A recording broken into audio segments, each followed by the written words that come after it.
Hi guys, thanks for following aVRjourney. This is Cécile and I am today at the GTC 2017. That's the GPU Technology Conference, that is Nvidia's developer conference. It's in San Jose, California, the San Jose Convention Center. And I've just made it to the show. It is packed. Actually had trouble find parking. It's really busy. It's bigger to the previous event I attended here, which was SVVR, also 2017. So I'm going to walk through the expo hall and show you a bit of the stuff there's around here. So Nvidia is not just about VR or AR and 360 video, which are the main focus, as you know, of aVRjourney. But they do have technology that power VR experiences and AR experiences and also 360 video.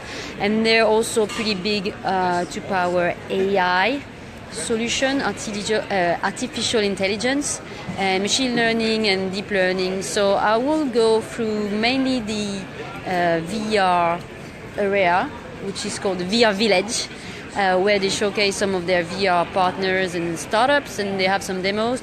And I will also show you some of the bigger expo, because it's pretty impressive, although it's not directly completely linked to just AR, VR and 360. Anyway, AI is going to power a lot of those experiences and immersive experiences, so it's important to stay up to date with AI in general. All right, so let's have a look.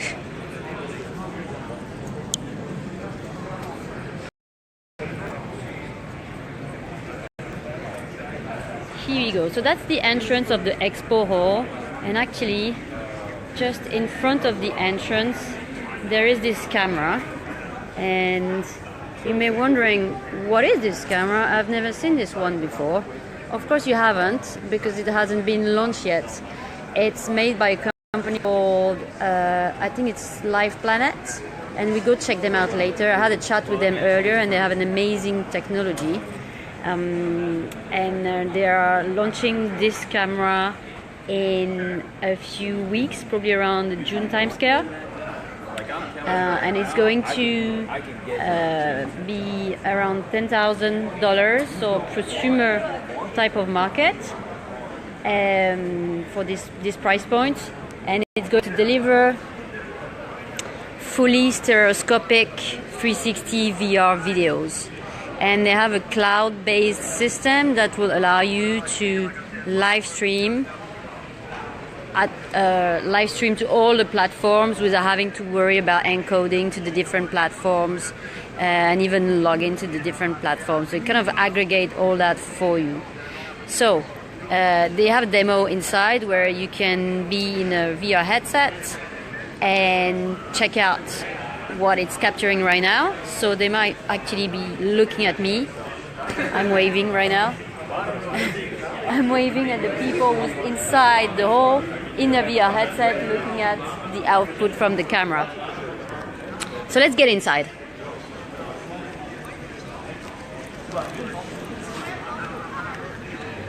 We'll start with the VR Village.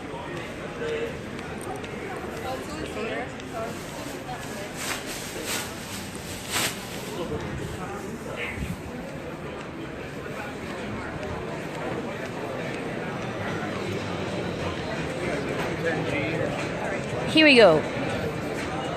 Yeah, I think it's a good idea. So there's a few stuff that I'd like to try, and this is one of them, light field VR experience. So apparently it's been created with the Lightro camera, which is a camera with light field technology. It captures volumetric videos. So I would love to try this one. There was a line earlier, so I haven't. And then let me show you what's around there.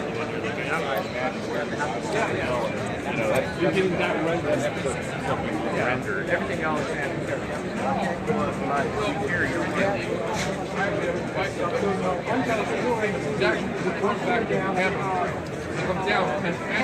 So this one I haven't spoken with them yet, but they are actually capturing the show floor with the camera, which I will show you in a minute, and then showing there what's going on. And what is quite funny is I can see myself in there. If I have a look, I don't know if you'll be able to see that, but I am right here with the bag. You see the beige bag and the backpack, that's me. I'm waving. You can see me there, and it's being captured. So this is shown on a PC, but you can see the 360 video. So they're capturing live the 360 video with this camera, which is a Z-cam. Yeah, I'm interested in demo. I'm doing a live Facebook Live right now, so we can talk about it and then I can come back for a demo because it wouldn't really show well for my viewers. Do you want to explain what you guys are doing here? Or if that's within, then I'll come back later. That's fine, whatever. I manage the team, so I can talk to you. You manage the team, okay. Sure. So you're live on aVRjourney. It's a web show about AR, VR, and 360 video. And I was showing people watching the stream, the camera over there. So that's the Z-cam, right? Z-cam, yeah. Yeah, you talk to. So hello, you're on Facebook Live, is that alright? Yeah, she's the senior engineering manager of VRWorks in my team. And I was just talking to her. She's doing Facebook Live. So you are on TV. Hi. You're on TV, yeah? How exciting. So just she was trying to find out what we do, and I told her that just wait for you. Oh, yeah. So thanks for accepting to be live. So can you tell me about this demo so I can see that it's being filmed by this camera over there? But what does Nvidia do in all that? Right. So we have two demos at the station. One of them is purely live and one of them is offline. Right? It's something we shot yesterday at a park outside, right out here in fact. The live demo, what we're doing is we're ingesting input from that camera system. So there are 8 cameras in a ring out there, and we're getting it over the Ethernet cable all the way to this PC right here. It's got 2 P6000s in it. It's a beautiful PC. It's beautiful. It's neat. It's really neat. So we take that stream from there, all the 8 cameras, the 8 streams, and we stitch it together in stereo. Now what's so complicated about that, right? Why is it that complicated to stitch together? It's because to create stereo, you have to create depth. You have to know the depth to create perspective views, and that's where the complexity comes in. That's where these GPUs come in. So we have a full CUDA accelerated pipeline, which works great in real time. The latency right now is like quarter of a millisecond for this. Quarter of a millisecond? Yeah. Wow, okay. So, yeah, because I tried it earlier, so 250 milliseconds, quarter of a second. Quarter of a second. Yeah, I tried it earlier, waving and seeing my hand and seeing myself in right there. Here, you know? So yeah, I can see myself, and right so I did try, and you're right, the latency is really really very short. Yes. So I can show you the 2 views, so you can see there are 2 views, 2 perspectives, and that's how we create the sense of stereo. The sense of depth. Yeah. Okay, but then so you do everything in that workflow? Yes. So you do the stitching, encoding? Absolutely. We do everything from taking the stream in, decoding it, stitching the streams together, and putting it in a desired output format. So we can encode at the output, we can give raw output, we can drive the rift right now, all of that stuff. And is that a new product that you've announced? So or is that something you already had? had? It's going to be released in a month or 2, and it's going to be part of the VRWorks 360 Video SDK. It's going to be available for free for everybody to consume. For free? Yeah, for free. No NDA, for free. Wow. Okay. Sounds great. Can you? Yeah. Buy more GPUs. That's the incentive, yeah. But people buy them anyway, right? Absolutely. So the good thing about this pipeline is it's GPU scalable. Like you can see, there's 2 in here, but you could drive with 1 GPU. You could drive lower resolutions and refresh rates. You could drive higher resolutions as well, like 5K, for example, just with more GPUs in there. Very cool. And then can you tell me about the other demo? Yeah. So this demo. This is something like I mentioned, we captured this in the Cesar Chavez spot. You can see a lot of people sitting around there. This was yesterday about the same time in the afternoon. It's with the same camera system you So I'm just showing that you're for the viewer, you're moving the headset, and we're showing on the screen what people would see in the headset. Yeah, absolutely. More or less. So that was shot yesterday in the park, Yes. downstairs. Yes. And it was with the same camera system. We just took it outside to the park, got some footage, and stitched it together on this system right here. Okay, and so now the quality that you get from live or post-processed video, is it the same, or is there a benefit in doing So it's the post-processing? same and it's configurable. So when we have the SDK, you can specify your quality requirement. So for example, you can specify your refresh rate and resolution, and you can also specify your encoding bitrate. So if you're compressing to like an MPEG-4 stream, you can select like 40 Mbps or 20 Mbps, and it will scale with quality. Sounds great. And who are you targeting? So who's going to be the key people who want to use this SDK? We might pause for a second. There's an announcement. 40!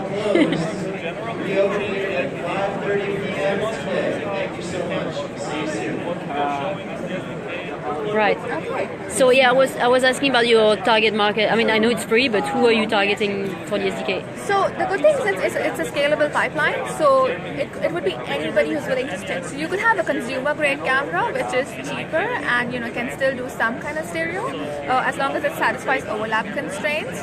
Or you could have like professional cameras, like say a Hollywood film studio wants to stitch with really high quality.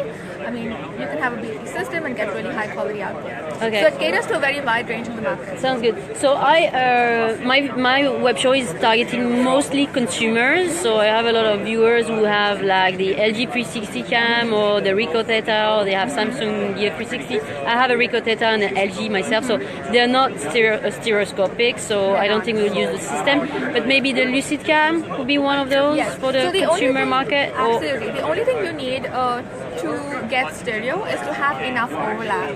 So the requirement is, so every camera has like a horizontal field of view, and typically these come with ultra wide angle lenses or wide angle. So it's about 120 degrees, usually about 100 to 120 degrees.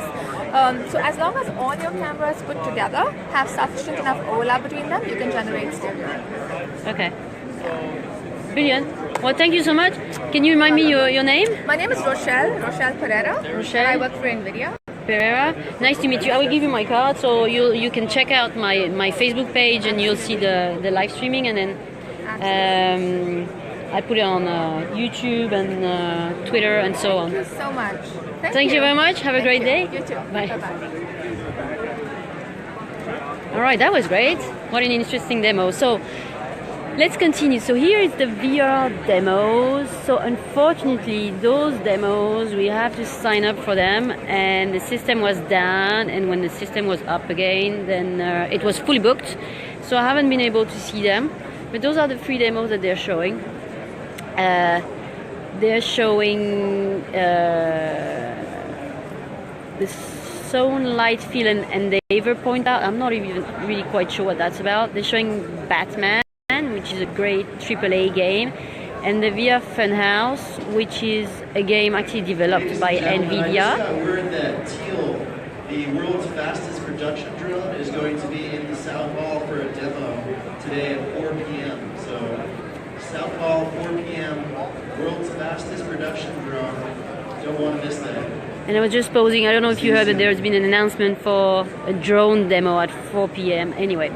So I was saying the VR Funhouse is a really cool game, and it's been developed by Nvidia. So I actually played this one. I was looking forward to try Batman, and I'm not sure what the other one is, but it sounds interesting. So I'll try again tomorrow, and I'll report back.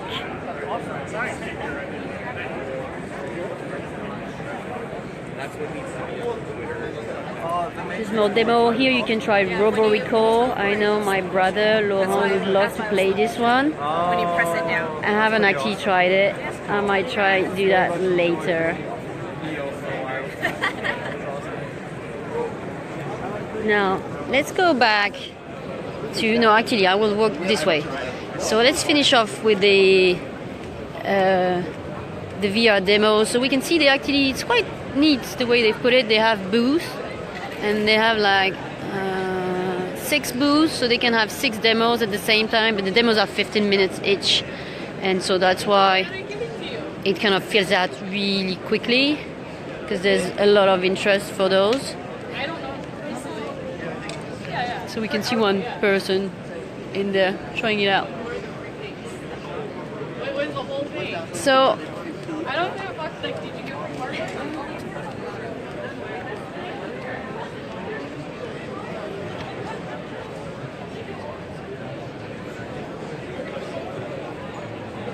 I haven't spoken to those guys yet. Amazing digital content for the corporate sector. I will probably have a chat because it sounds like interesting for enterprise, which is one of my interests.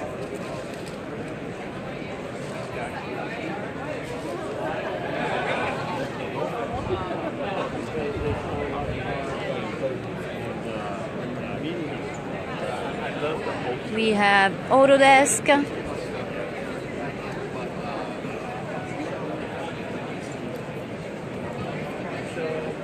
With I think the demos are around immersive design. So how you use augmented reality and virtual reality to design in your design process, in your product design process.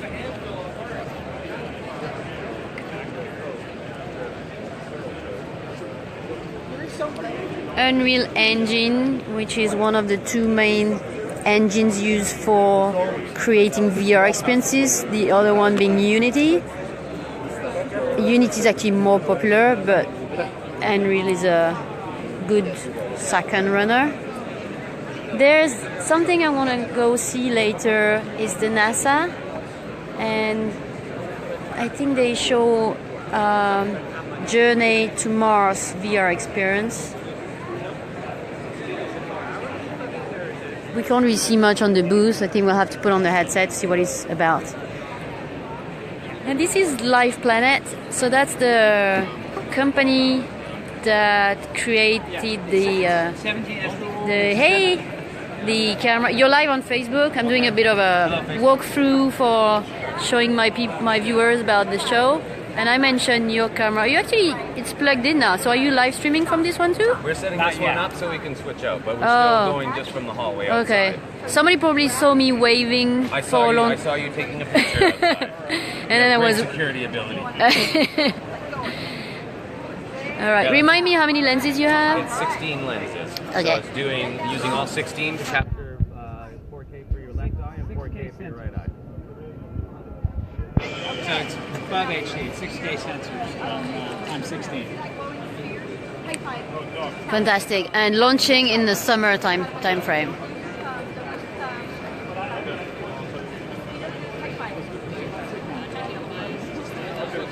So, and then the usual suspects upload. So On the other side, we have our physical spaces.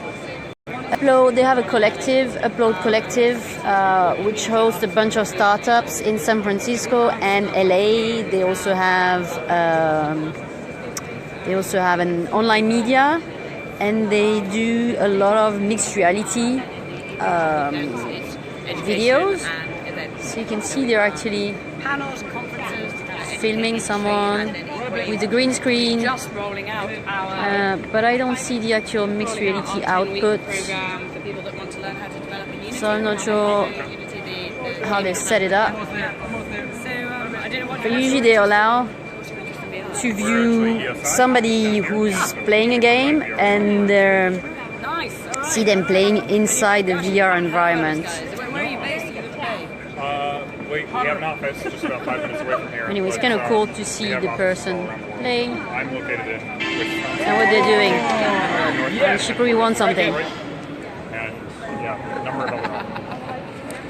Then we have HTC, the makers of the Vive, which is one of the main VR headset for PC VR, so the high-end VR with the high quality, which is tethered to a computer. And there's a demo Monster VR. I haven't seen people playing it yet, so I'm not sure what it's about. It seems to be multiplayer game. I can see 4 pods over there. We And there's more Vive booth and demos. All the exhibits will be closed at 5:30, and then this one will be open. At 5:30? Okay. Okay, good to know the instructions. And I think that's pretty much it for the VR Village. So it's neat and compact, but there are some interesting companies. So my main excitement today was Live Planet. I thought their camera looked really interesting, and they've been in stealth mode so far. And they're making an announcement on Monday that they come out of beta with their cloud system, which does streaming optimization and allow you to live stream to your various destinations more easily than if you were doing to the individual services. So to me, that's one to keep an eye on. I'm going to quickly show you the rest of the expo. I'm not going to stop by too much, but just to give you an idea of the size of the event and point out some of the interesting booths that I've seen outside of the VR Village. So just to show you, it's pretty big expo hall. And then at the very end, at the other end, there's an Nvidia booth, which is the biggest booth. And they have a lot of cool stuff. And there's something going on in the setup space. So they have some cool stuff. They have a car. They have a couple of trucks. They have some kind of underwater navigation device, I want to say. I'm not really quite sure what it is, but they do have a lot of fun stuff. They also have giveaways, and there we go, Nvidia.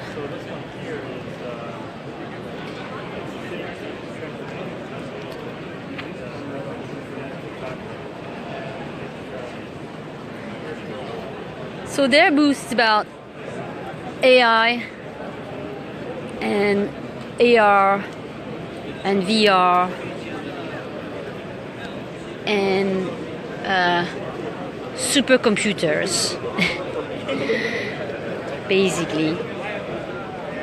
And they have a lot of technologies that we don't see and consumers don't know about, but that are present more or less everywhere. So I did a test the other day with my mom, and I asked her to check if she had an Nvidia sticker on her laptop, because she had never heard of that company. And I said, I'm pretty sure you use them. And she had a look, and of course she had an Nvidia card in her laptop. So they're kind of like, you know, Intel, one of those brands that are a bit everywhere, but people don't really know that they're using them. Unless they are tech savvy or they're excited about computers. There's a truck. So it's using the Nvidia Drive PX2, which is a technology for self-driving cars or self-driving trucks in that case.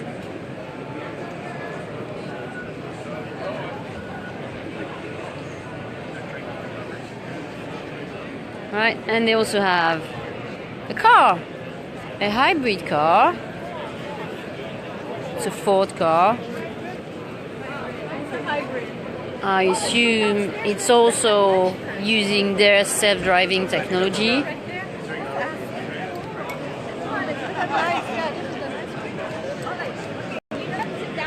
how are you? Where'd you get that? Go down the stairs outside is a huge tent. Where'd you get that t-shirt? And so that is quite interesting. AI cars, and they have, so those are videos, they're not really demos, but they have augmented driving for increased safety. So they have an autopilot or copilot technology, which they showcase in those videos, which is something I actually worked on when I was at Ericsson. So I'm quite excited about anything to do with connected cars and autonomous vehicles.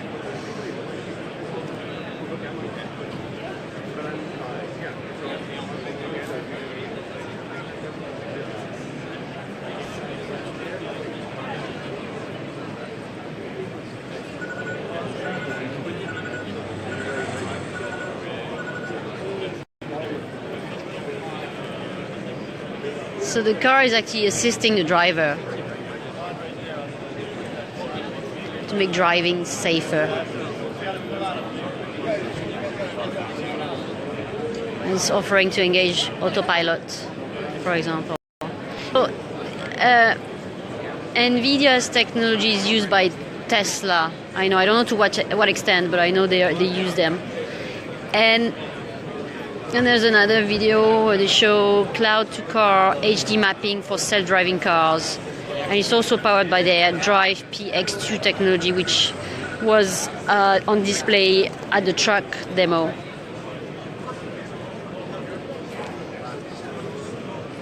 So the technology scans the world, detects road features, constructs HD map, and localize and drive. So pretty fun stuff, and it seems futuristic, but not in not so distant futures. I hope and I think we will all have some kind of technology to make our cars autonomous, and that will make driving safer and smoother, and we will regain time. So people will have to find ways to not get bored when they're not driving anymore. And I know that I will never get bored if I'm not driving anymore. I will do so much, so it will make me so much productive, so much more productive. So let's have a look around what else they've got.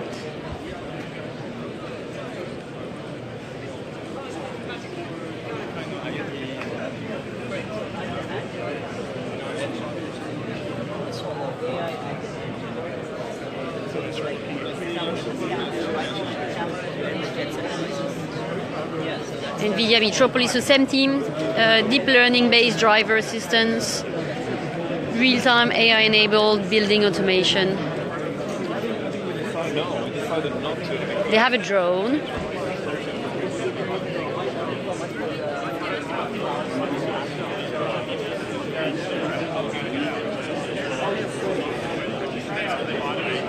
It's really a geek paradise here. They have drones, they have robots, they have cars, they have trucks.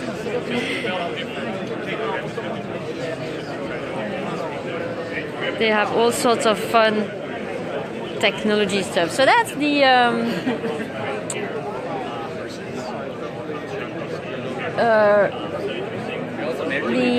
underwater device I mentioned earlier, and I don't really know what it does. It's actually, they had a video there showing it, but they seem to have switched. Oh no, it's back. Using AI for underwater navigation and coral detection. I'd love to know more about this one because I'm a scuba diver myself, so anything to do with corals, underwater life, and toys. Wow, what a great combination. So I will come back to check on this one. Basically, when the car is like running really fast, and then we also have HK Vision. I was going to tell you if I go. Yeah, I mean, they have so much stuff. It's a pretty dense booth, to be honest. It's a bit overwhelming. They show so much. They have another toy, robotic assistant devices. So this one is a robot with a set of cameras, and I can see myself on the screen over there. So it's filming me in real time. It looks like one. I saw a similar type of device at the Stanford shopping center the other day. They have, I think it's called Night Scope. They have a robot that moves around and checks that there's no trouble happening on the store. So it's kind of a for safety and monitoring public spaces kind of thing. So it looks like it's similar, a similar type of robot. Ooh, and I'll have to come back. I can see they have a demo using two Ricoh Thetas. Just very basic things like it's a very common human behavior where if you need help from Omnio 360-degree smart shopping assistant. So definitely want to check this one out.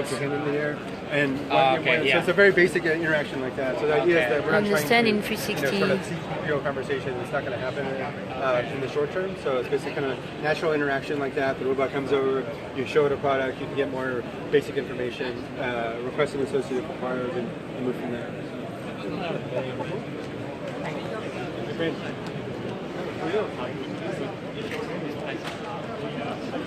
Robotics and Nvidia jets. Oh, another robot. It just keeps displaying the secret sign.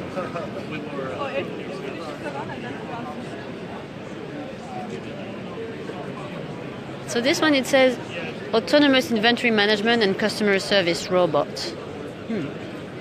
Deep learning at the edge to manage in-store product inventory. That sounds pretty funky. Cool. Pretty cool, you'd say? Yeah.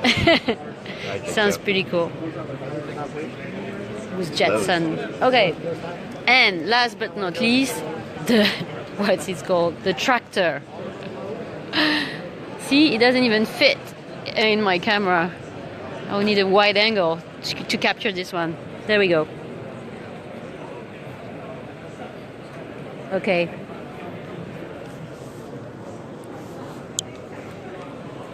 So, guys, thank you very much for watching. I hope you enjoyed this tour. I'll try and share more info, or if I manage to interview a few people, I'll share. And I will probably also share some wrap-up articles after the event. So it's still on tomorrow. Tomorrow is the last day. It started, I think, yesterday. And there's also some talks and panels which I will try and have a look at. But in the meantime, thanks again for watching and stay tuned for more. Bye, guys.